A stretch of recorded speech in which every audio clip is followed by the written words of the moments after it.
దేవునికి స్తోత్రం కలుగునుగాక. మీ అందరికీ వందనాలమ్మా, స్తోత్రాలు. దేవుడు మిమ్మల్ని దీవించాలి, ఆశీర్వదించాలి. మీ కుటుంబాలు దీవెనకరంగా ఉండాలని ప్రతిదినము నేను మా సంఘము ప్రార్థిస్తున్నాము. మా కొరకు కూడా ప్రార్థన చేయండి. ప్రతి ఉదయం దేవుడి మాటలలో ఎంతో శక్తి, ఆరోగ్యం, ఆశీర్వాదం ఉంటుంది. అలానే ఈ ఉదయకాలమును కూడా దేవుని మాటలు మనం వినటానికి ప్రయత్నం చేద్దాం.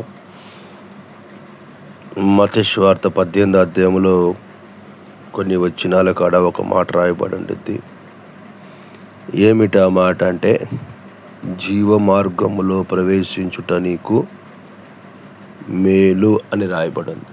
మీరు గమనించండి, మనం కొన్ని సందర్భాల్లో మనం నడుచుకుంటున్నప్పుడు, మనం వెళుతున్నప్పుడు మనకి ఎన్నో నష్టాలు కలిగిస్తూ ఉంటారు, ఎన్నో నష్టాలు కలుగుతూ ఉంటాయి. అది మన సొంత నిర్ణయం, మన సొంత ఆలోచన ద్వారా వెళ్తున్నాం కాబట్టి దేవుడు అంటాడు, నువ్వు వెళ్ళాల్సిన మార్గము, నువ్వు ప్రయత్నించాల్సిన ప్రయత్నము అది దేవుడు మాత్రమే చేయగలుగుతాడు కదా. ఆ జీవ మార్గంలో నీకు జీవాన్ని ప్రసాదిస్తా కదా. కొన్ని సందర్భాల్లో నీ యొక్క మార్గమే నిన్ను మరి బలహీనతలోకి, అనారోగ్యంలోకి, సమస్యల్లోకి నడిపించింది కదా.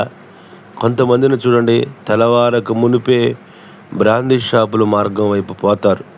తెల్లవారక మునిపే సిగరెట్లు షాపుకు బయలుదేరుతూ ఉంటారు. తెల్లవారక మునిపే పారుపరాకులు కైనీల కోసం పరిగెడుతుంటారు. అది జీవ మార్గం కాదు కదా. మీరు గమనించండి, రోకల లేకుండానే నేను మీకు ఆహారం ఇస్తానని దేవుడు చెప్తున్నాడు.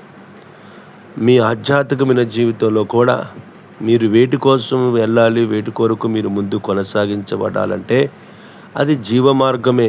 అయితే ఆ మార్గంలో వెళితే మనకి మేలు కలిగింది, కానీ ఆ మేలుని మనం అనుభవించాలి అని, ఆ ఆశీర్వాదాన్ని మనం పొందుకోవాలి అనుకున్నప్పుడు మనతో ప్రభువు మాట్లాడుతూ ఉన్నాడు, మనతో ప్రభువు తెలియజేస్తూ ఉన్నాడు. నా ప్రియమైన దేవుని బిడ్డలారా, మనం ఆరాధిస్తున్న దేవుడు ఘనమైన దేవుడు, గొప్ప దేవుడు. మొదటగా మనము దేవుని వైపు నడవాలి, దేవునితో అడుగులు వేయాలి. అప్పుడు దేవుడు మనకి మేలుకరమైన కార్యాలు జరిగిస్తాడు. రెండోది మనం చేయాల్సింది ఏంటంటే, మనల్ని బలహీనపరిచే వాళ్ళు ఉంటారు. బలహీనులతో మనం సహవాసం చేయకూడదు. బలహీనుల ద్వారా మనం ఎంతగానో సమస్యలను ఎదుర్కొంటాం. ఈరోజున నీకు పరిచయమైన వ్యక్తులు కావచ్చు, నీ ఎవరైనా కావచ్చు, కానీ వారి ద్వారా నీకు హాని కలిగిద్దని తెలిసినప్పుడు వారి సహవాసం నుండి దూరంగా ఉండాలి. అందుకనే బైబిల్ రాసింది, దుష్టుల ఆలోచన చెప్పునడుక పాపుల మార్గం నిలువక పాపుల మార్గమున ఉండవద్దని దేవుడు తెలియజేస్తూ ఉన్నాడు. నీకు కావలసిన జీవ మార్గం, పరిశుద్ధ ఆత్మ మార్గం, ఆశీర్వాదకరమైన మార్గంలోకి వెళ్ళాలి. అప్పుడు నీ ఆధ్యాత్మికమైన జీవితంలో నీకు ఎదురవుతున్న ప్రతి సమస్య, శోధన దేవుడు తొలగిస్తాడు. నీ కుటుంబానికి ఆశీర్వాదం వచ్చింది, నీ బిడ్డలకు ఆశీర్వాదం వచ్చింది. సాతాను ఎన్ని ప్రయత్నాలు చేసినా నిన్ను, నీ కుటుంబాన్ని ఏ హాని చేయలేడో.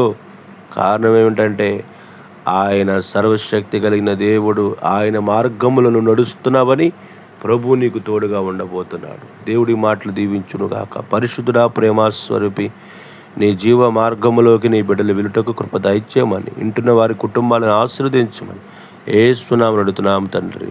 ఆమేన్.